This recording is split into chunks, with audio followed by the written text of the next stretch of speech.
Hello and welcome to episode number 38 of the Maximizing E-commerce podcast. My name is Kevin and I'm your host. And I'm so glad that you're here.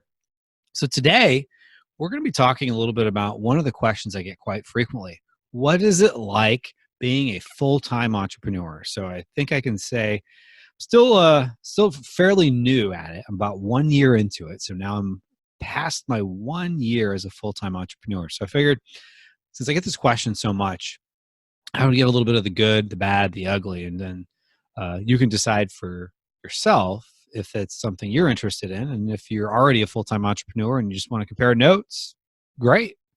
More than happy to do that. So talk about a little bit about what the good is. So the good is there's definitely this feeling like you're working on your own thing. There's something about just knowing that you're in control of your own destiny. And when you work for someone else, yeah, you can do things to um, work towards maybe getting promoted or staying on a path in a job that's going to make you happy. Now what ends up happening is over time, let's say you go into a job and you like the job, you like your boss, you like the leadership of the company or whatever the case is, you like what you're doing, but then maybe over time, the people around you change. Maybe the ownership changes, the managers change, your leader changes, whatever the case is, and now your job changes a little bit. So now all of a sudden, maybe the job you had when you started there a few years later is almost a completely different job. Feel like maybe it's the same thing you meant, and it wasn't necessarily you had control on that direction things went. Maybe you could help influence it, but you didn't have a lot of control. That's what happens a lot of times in a job. So you may like a lot what you're doing now, but a lot could change with that. At least what I can already see as a full-time entrepreneur, if I don't like where things are going, I change them. It may be scary to change things because there's no one to blame but myself if they don't work out, but there's always that ability. And then there's, in addition to just being the satisfaction of being your own boss, it's the nice thing is that, there's no ceiling. You know, it's one of those things like if let's say the world of e-commerce just was no longer a great world to be in, I could make the decision to do something completely different than e-commerce. I could start diving into trying other things. Now, there's the opposite side of that called shiny object syndrome, where we just start chasing after a bunch of things that, don't make sense. But at the end of the day, I'm in control of my destiny. So I'm in control of what direction it goes. And that can be scary too, which we'll get to in here a little bit. But the nice thing too is I'm also in control of my time. So, if I feel like I want to work, 9 to 5, 9 to 9, 5 a.m. to 5 p.m., 5 a.m. to 9 p.m., whatever the case is, because I have something going on, I can do it. Or the flip side is if, I want to go to my kids' activity or whatever, I can just do it. I don't have to ask for permission. Now, maybe I have to block my calendar or work things around, but I'm in control of that. So, that's one of the nice things is when you're in control of your own time, you can make those decisions. Now, granted, there's always that give and take that if you make certain decisions, it's at the cost of something else. And we'll get into that here in a little bit as well. But it is nice knowing that, I'm in control of my own destiny, that the sky's the limit. I'm here a little over a year later, still alive, still kicking, still have the same house, didn't lose everything. I'm here and I'm happy and things are working well. And, it's one of those things that like where I'm kind of starting to get to is some of the mindset stuff. And that, fear takes over a lot more when you're doing it yourself. And this is now starting into the darker side. So I talked about the fun stuff. So now let's talk about some of the darker side.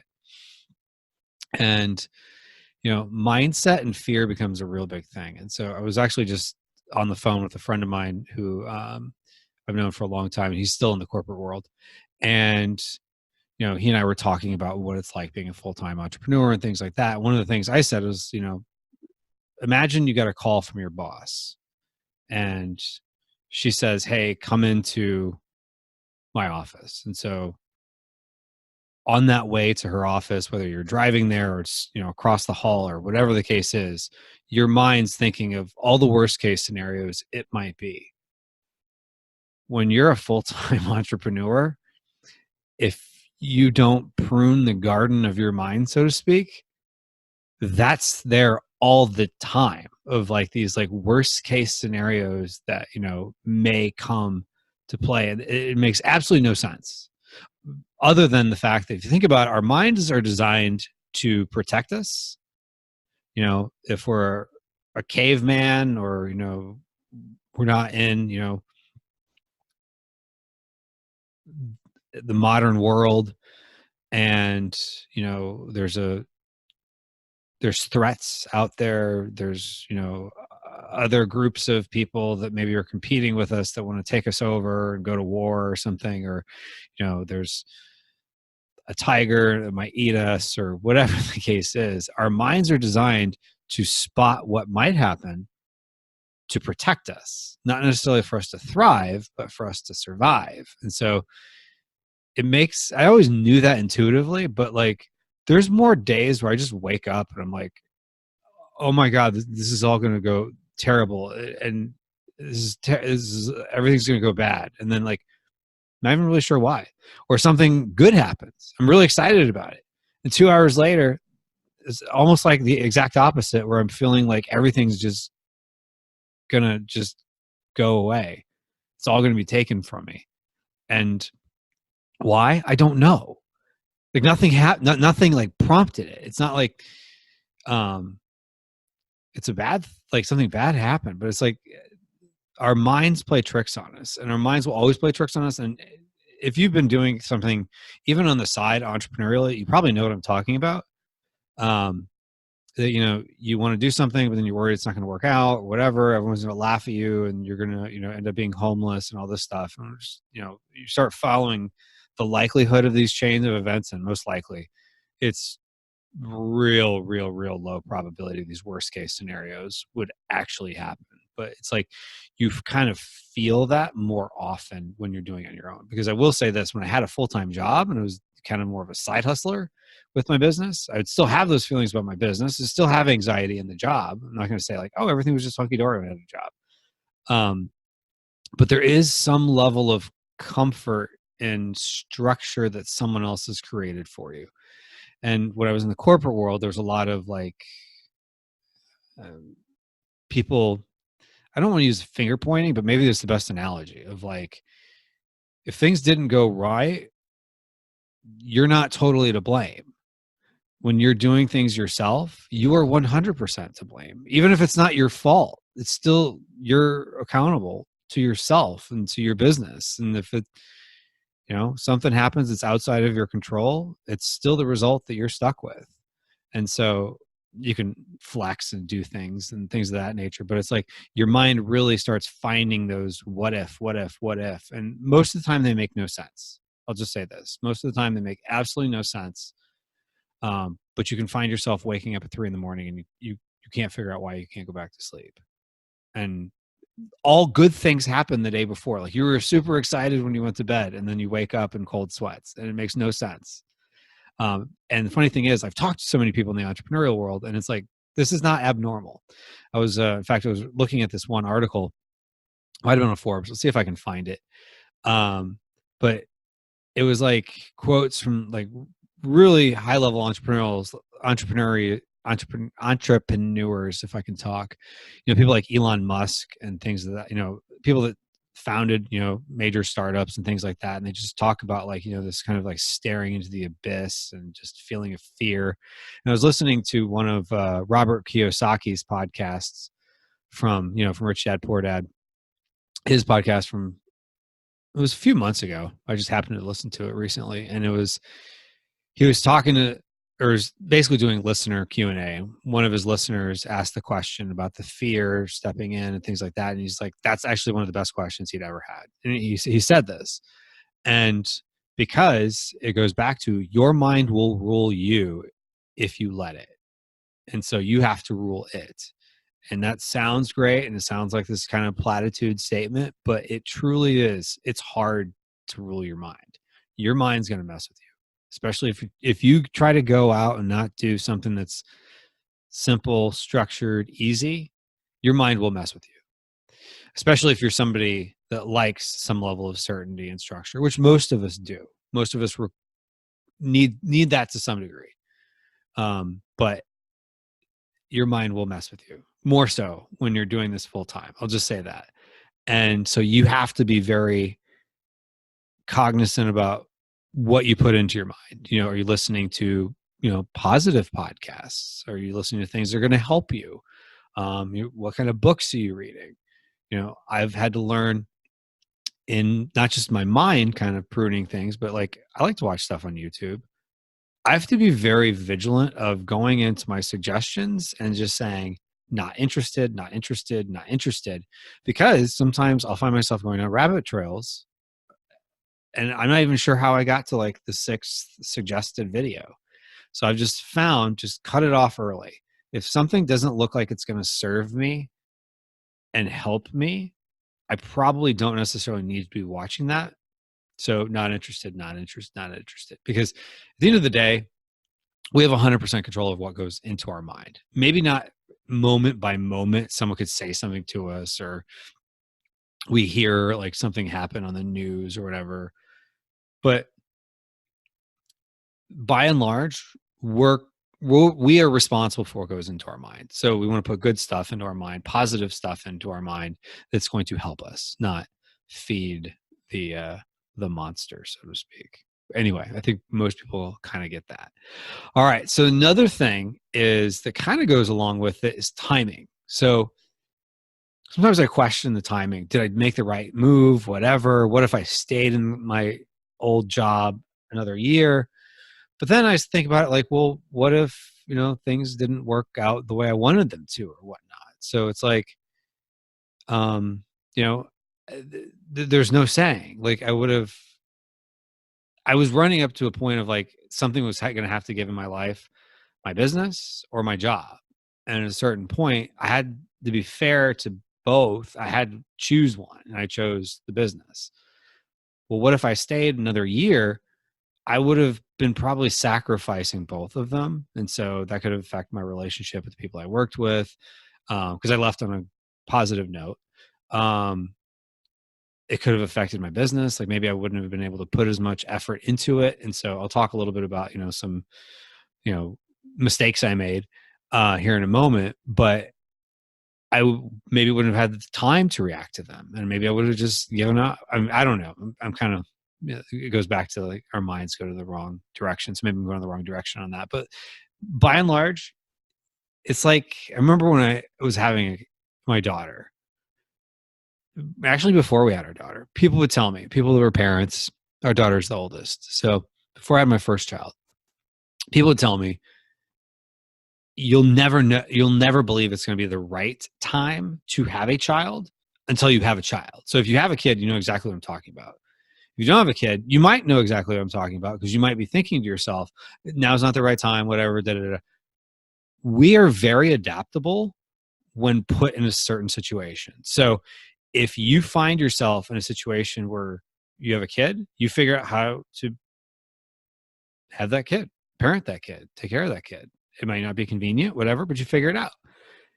If you leave one job to go to another one, you maybe didn't think it was going to work out. You figure it out. Like whatever you do, you tend to, whatever the new normal is, becomes normal quicker than you realize.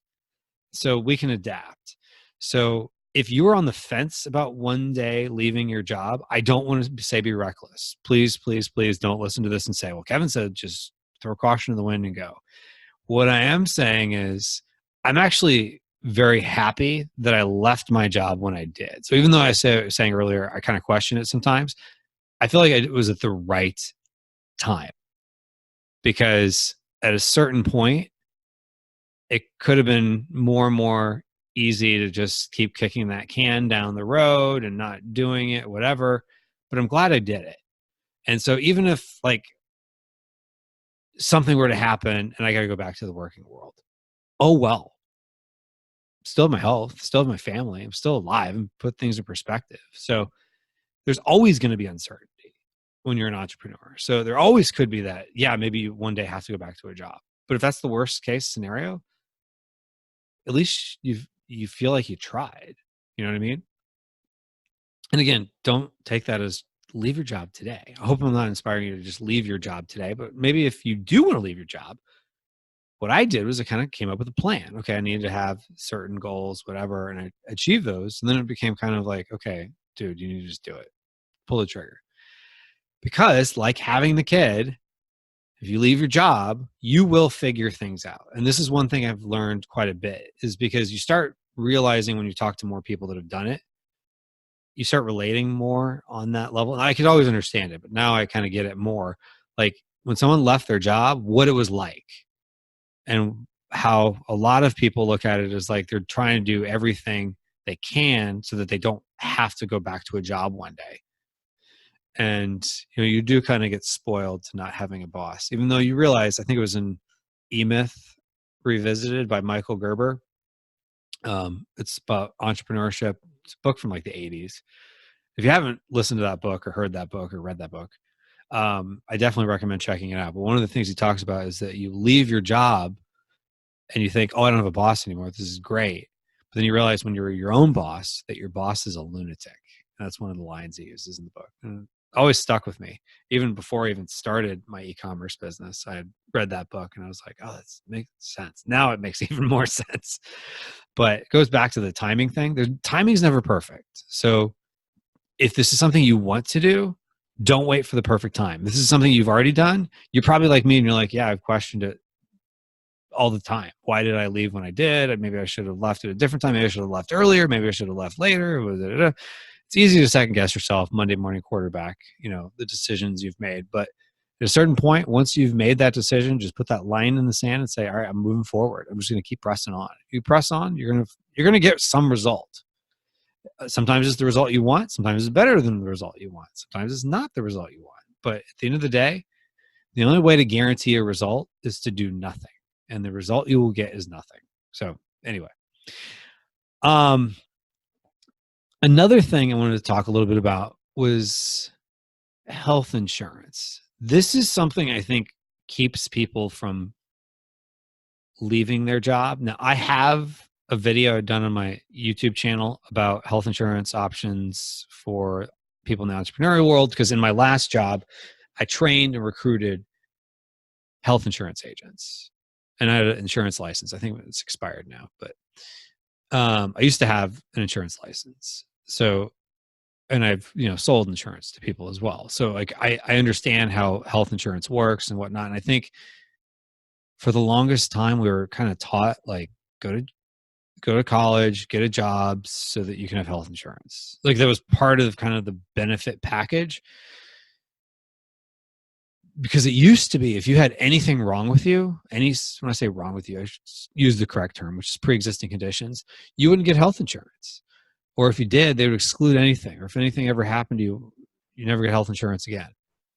That's gone out the window. And there's so many different options. I'm currently in what's called a cost-sharing ministry, something called Liberty Health. It's not health insurance, but it's Liberty Healthcare. They can't call themselves insurance, but it acts like insurance. It's very similar. And then there's all kinds of different options with insurance. There's traditional insurance. You can get individual plans. You can get underwritten short-term medical plans. Whatever you do, I don't want to get too deep in the weeds on what they all mean, but talk to somebody and get multiple options. People will try to sell you, oh, you got to get this and you got to get it now. But get multiple options. Do your research. But don't let health insurance get in your way. Even if you do have pre-existing conditions, even if you had something as catastrophic as cancer in the past, there are options for you. And even if you are leaving your job, you could get a marketplace plan. I'm using the United States as an option, but or you can get what we call here in the States COBRA, which is basically continuing your current plan. You can do that for up to 18 months, and then you at least figure something else out down the road. But don't let health care be the reason you don't leave your job. Now, I still think you should have some sort of health option, because it's not about going to the doctor and paying $100 to go to the doctor. It's about What if you get something catastrophic like a heart attack or brain tumor, or you have an aneurysm or something? And like, those are things that could cost hundreds of thousands of dollars. Don't be, I think it's reckless to not have something to cover you. Anyway, I'm on a little bit of a soapbox there, but my point really is, don't let health care prevent you from doing this, because there's so many options if that's something you want to do. And I don't even mean this to be a selling you on why you should leave your job or get health insurance, but it kind of sounded like that there, but that's not what I mean. But anyway, I'm talking about the good, the bad, and the ugly. So it's really more relating to things that affect people and whether or not they end up going as a full-time entrepreneur. And maybe for you listening to this, you're like, okay, it makes more sense for me to just stay at my job. Great. You could be an entrepreneur. You could be entrepreneurial within your job, or you can have a side hustle. I mean, you don't have to do it. So hopefully this at least helps you understand things. So one of the other things, the good, the bad, and the ugly, is cash flow. So I always kind of understood that intuitively. And as I've progressed in my entrepreneurial career, I've gotten it more and more. And one of the things I kind of knew the first year, this was going to be tough to grow the e-commerce business and take money out. I knew that going into it. But it becomes a lot more stressful. And I'll just say this, if I was to go back in time, I would have had more of a solid plan going into the fourth quarter. Because at least in my business, a good chunk of my sales, a very good chunk of my sales, are in the US. So what I would have done a little differently was gotten a little more aggressive on finding ways to grow the business in the first half of the year. And then that would have helped me in the second half of the year. First half of the year, I was getting growth about 40% year over year, 40%-ish for about the first 6-7 months of the year. And it was great. And then over time, some of that growth, and I knew because I wasn't putting new products in the pipeline, it was going to affect things. And it was kind of more shooting, let's just get to the fourth quarter. Let's get to the fourth quarter. I'm kind of oversimplifying things, but just so you can walk through it. I realize it is tough when you get to the fourth quarter and you're preparing for it. So I would have a little bit more of a plan.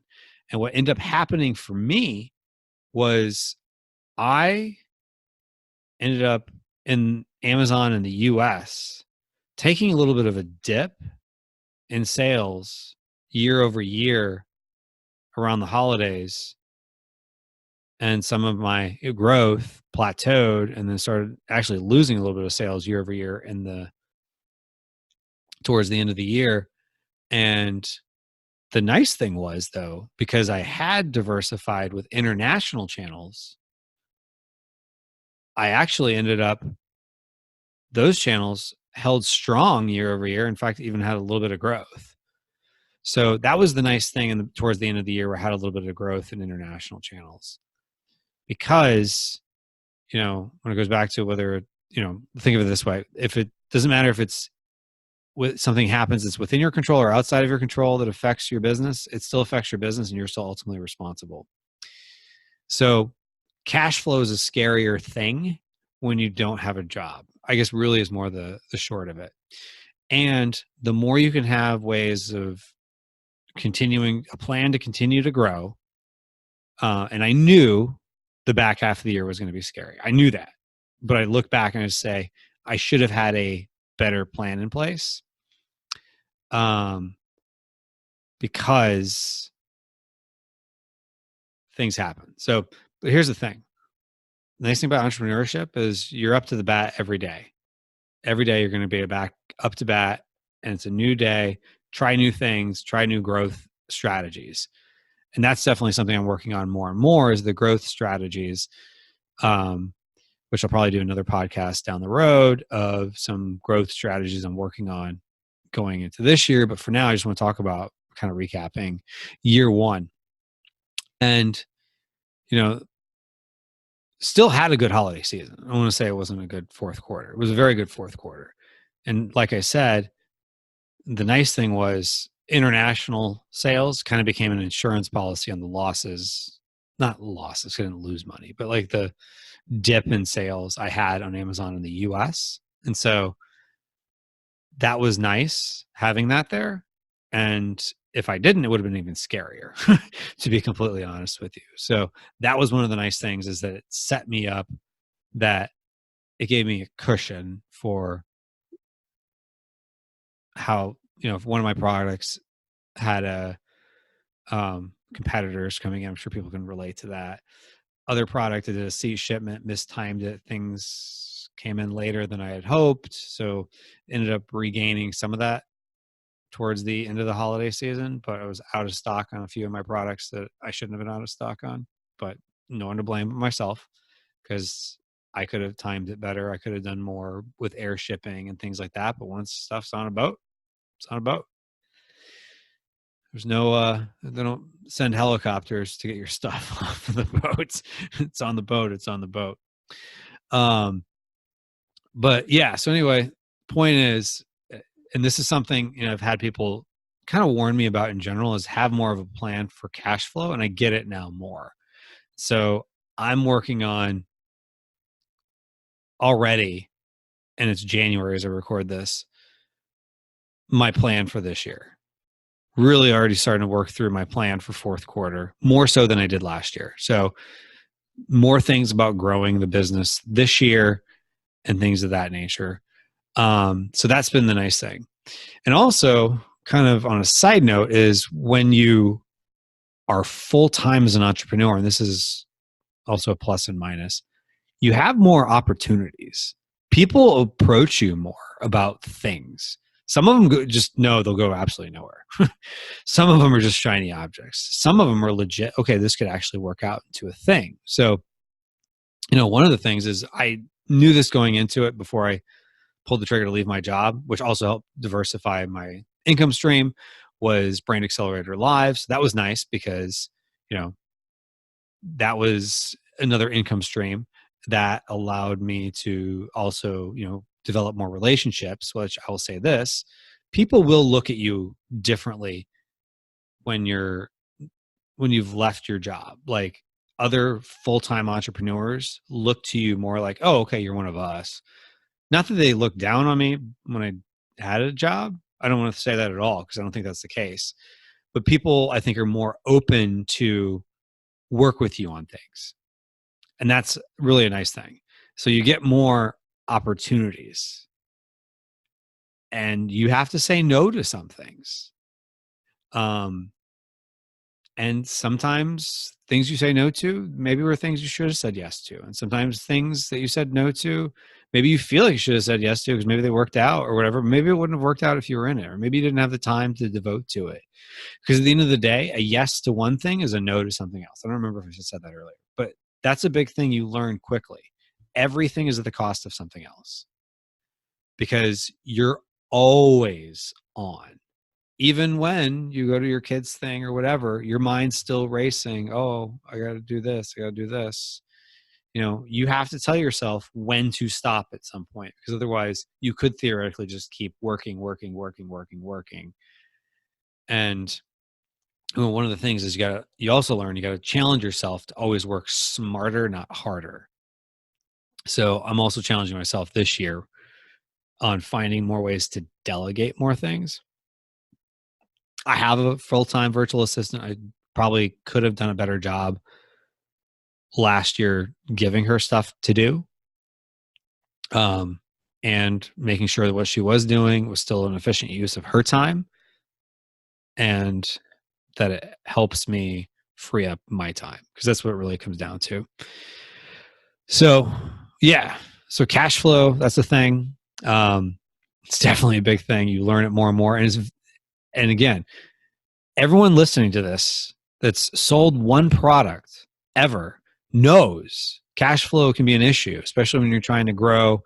And then also, if you're leaving your job or whatever the case is, cash flow is always going to be a challenge. And you feel it more and more, that cash flow crunch. And I knew it because I'd gone through it for a few years going into this. Around September, October, it can really be kind of hairy.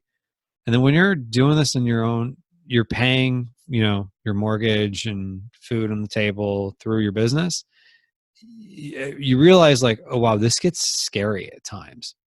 And again, everything's fine. I mean, here, some of it is just the mind playing tricks on me. Other times it's like, okay, I probably should have had a better plan for like, okay, here's the things that are going to come up.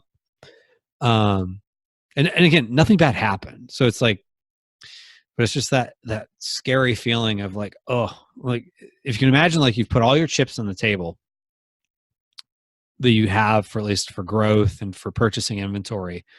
You're not putting those chips on the table on December 1st to sell something, especially if you're doing private label. I know a lot of people listening to this do wholesale as well, so you have a little bit more flexibility.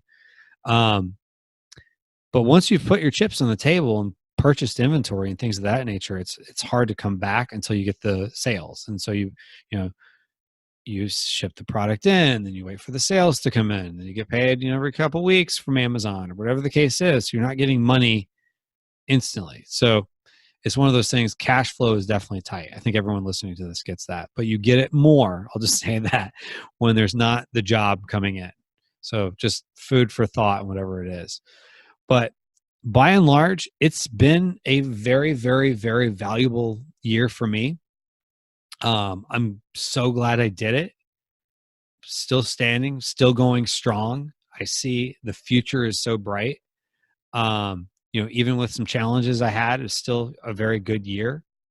Let's say challenges I had towards the end of the year, still a very good year, financially. So I'm not complaining. I'm here. So it was. It's hard to describe. I'm so glad I did it, and some of those things go back to shiny object syndrome. Not getting involved too much in shiny objects, which I think I sometimes can get into, but it comes down to it's been a great year. Whatever you decide to do, you're going to have moments where it's really scary and really not scary, and you're really glad you did it. And I can go back and forth sometimes minute by minute, but you know what? It goes back to we're wired for anxiety sometimes. And that could happen when you have your job, you start worrying that like, oh, they're going to cut my job or things are different or whatever. And oh, it's not working out the way I thought it would. That could happen anywhere. So at least when you're doing it full time on your own, you can be the one to decide. So anyhow, kind of rambling here a little bit, but I hope you found this to be helpful. If you're not subscribed to this podcast or YouTube channel, depending on whether you're listening to this or watching this on YouTube, please consider subscribing, and share it with a friend. Because at the end of the day, I'm doing this podcast absolutely for free because I like helping other people. Here I'm sharing some of the good, the bad, the ugly of my first year as a full-time entrepreneur because I want to help you and I want to see you succeed. I want to see you do the things you want to do, whether you're way ahead of me or you're just starting out. Either way, I want the best for you. So I want to wish you the best in your e-commerce journey. Take care.